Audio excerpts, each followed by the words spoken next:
Hey, good morning. How you doing? How's everybody doing? I was just Welcome commenting. to the Ashes to Rubies Podcast, live stream We are podcast. so glad to have you here with us. You're so calm. Thank you. Did you ever want to? I don't even know Usually, when I ask you a question, I know the answer, but I don't know this annoying. one. Did you? It's so annoying. Did you ever want to be an airline stewardess? Flight attendant? Flight attendant. Thank you. Because your dad was an airplane mechanic and you got free flights everywhere. I don't know why I never wanted to be a flight attendant. I don't know why. I never did want to be a flight attendant. I think you'd be good at that. Well, you'd probably spill drinks on people, but other than that, I think I would have been good at it. I should have. Instead of going to school, but instead of going to travel. I don't think I ever really thought about how you become a flight attendant. The travel industry is just decimated. Yeah. I was listening to. Should I go become a flight attendant now? Like, is that what I should do for my next job? I don't know if our relationship I don't think our relationship could withstand that kind of environment. Why? We're weak. You're weak. I'm weak. We are weak. I was listening to, that there's a podcast called How It Was Built, and it was a company that the guy built called Expedia. Yeah. Yeah, it was really good. I know Expedia. How he was. They're all high tech guys, and so they try to build things for the customer. Like they decimated the airline, they decimated the travel agency, which is great, and industry. They're doing the same thing to real estate. What are they doing for real estate? The same idea. Like, you don't need a real estate agent to hide all the numbers and everything. Are they the purple bricks people? I don't think so. Oh. I didn't listen to the whole thing. I was doing it my workout and I didn't finish. It was long. I wasn't working out as long.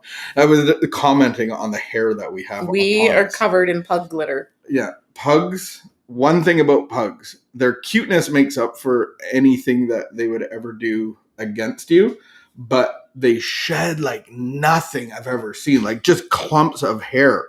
And so we're covered in this pug hair. I no longer buy black clothing. Day and night.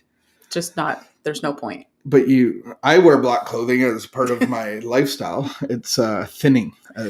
Yes. So recovery, we're going to get our morning Devo time on. We're going to do a little recovery reading. Mm-hmm. We're going to talk about concepts of recovery. That's what we do in the morning together. Thank you for joining us. Feel free to make a comment in the comment section, and maybe I'll say hi if we can see it enough. We're in a 12-step book, so it's the 12 steps that is a process of recovery and gets rid of the garbage inside so that I can have a spiritual experience with God. That's the gist of it, right? Do you believe that every human being has a spiritual component to their being? We are made with a spirit. That is one of our components, yes. Mm-hmm. And our spirit is born separated from God. And so we're always looking to connect to something. And we find lots of things to connect. Most of it leaves us empty, wanting more. Andy C's on. Hi. So this one's called Making a... Oh dear. There's going to be some fire comments. I can already see it. Making AA your higher power. That should be a good one. I have anxiety right now because I can tell where this is going. But okay, so this is a quote from the 12 Steps and 12 Traditions. So this was a book that was written after the Big Book of Alcoholics Anonymous. So you can, here's the quote, make AA itself your higher power. Here's a very large group of people who solved their alcohol problem. Many members, ... have crossed the threshold just this way, ... Their faith broadened and deepened, transformed. They became to believe in a higher power. The reading says, no one was greater than I, at least in my eyes, when I was drinking. Nonetheless, I couldn't smile at myself in the mirror, so I came to AA, where, with others, I heard the talk of higher power. I couldn't accept the concept of a higher power because I believed God was cruel and unloving. In desperation, I chose a table, a tree, and then my AA group as my higher power. As time passed, my life improved, and I began to wonder about this higher power. Gradually, with patience, humility, and a lot of questions, I came to believe in God. Now my relationship with my higher power gives me the strength to live a happy, sober life. Okay, started out rough, ended well. No, you started out judging the reading before you even read it. That is so true. Mm-hmm. I started judging the reading before I read it. Contempt prior to investigation. Wow. I feel like I just got body slammed by you. Thank you so sorry. much. That was nice. I'm sorry. But it's so true. But it's all on record, so. But I grew up in church, never knowing God, never experiencing God, thought it was all rules and regulations, and it was hard and controlling. And there was nothing that I experienced. And so then when I'm at the Ottawa Mission trying to find sobriety, they suggest this power greater than myself. And I'm like, oh my goodness. But they gave me the allowance to have an experience with God. So in our big book of Alcoholics Anonymous, it actually doesn't say anything like this. It doesn't actually say pick any higher power, pick, a table, a tree. Like, it actually doesn't say that. Right. It's going to say there's a concept called God, and you've played God your whole entire life, and your life is unmanageable, and now you got to give that job up to the manager. No, but the book does give room for people to get there on their own time. It's true. Yeah. Right? Like, that's part of what I think, if we just tell everybody, you need God, like, you need God. Mm-hmm. That's hard for people. The thing is, I came to understand that I had no power over choosing alcohol or not. Mm-hmm. And so I needed power. I needed something to give me power over my alcoholism. So a table, a chair, a tree is not going to do that. A person is not going to do that. Yes. So no human power. But I came into the belief. I came into experience.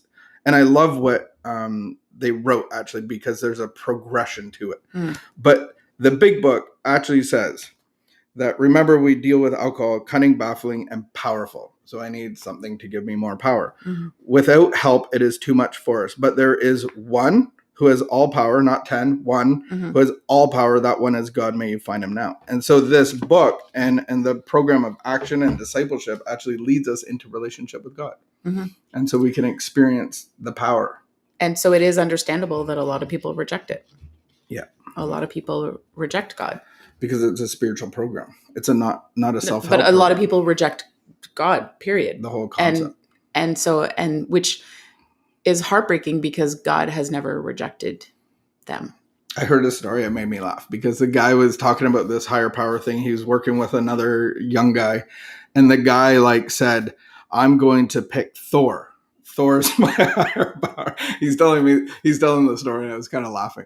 And he got a tattoo of the Thor hammer and whatnot. And the guy would touch base with him over the years. And then the guy, after 2 years, called him up and said, hey, I just want you to know that I'm getting baptized today. Mm-hmm. I was like, oh my goodness. It started at Thor and the hammer and then transitioned to a God of his understanding of creation. Mm-hmm. And so I thought that was really cool. And I was given permission to go, this is the concept of God. This is, what you believe today will be very different than 5 years. And that's my experience. And I think the book is telling us, and, my experience told me, I'm not doing a good job at running my life. I'm not.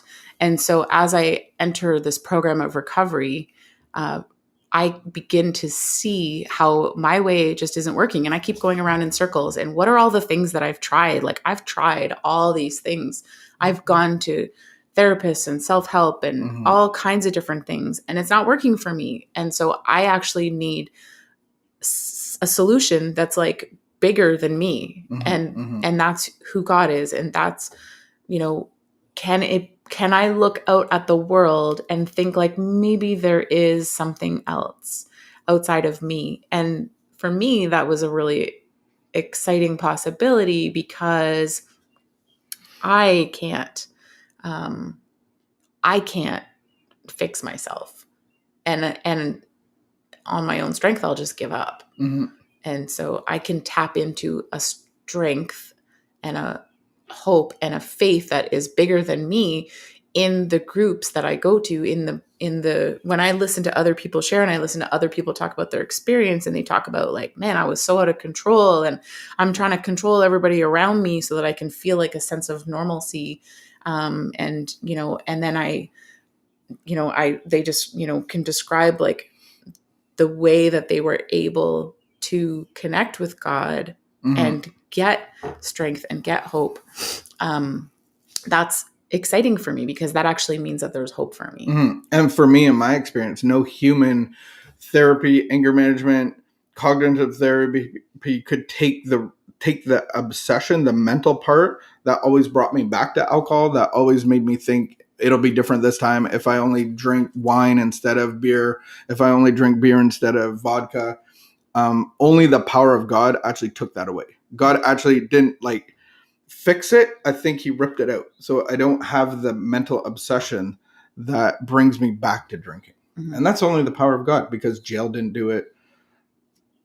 Therapy didn't do it, just same as you. And so I think the reading was good. Thank you for pointing out that I judged it before I read it. I appreciate that. So let God do for you wherever you are in the relationship with God. And that's a beautiful thing about a relationship. We don't have to start full in. We can come into a relationship.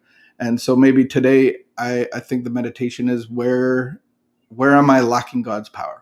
And then where am I leaving God out of my life? Because I think even people in recovery, even people mature or 5 years sober, leave God out of parts of our lives. And so either God is everything, the book says, or he's nothing. And so interesting topic where we move into a relationship. So we leave you with that today. Have a great day. Keep the peace, be of good behavior, and wash your hands. See you tomorrow.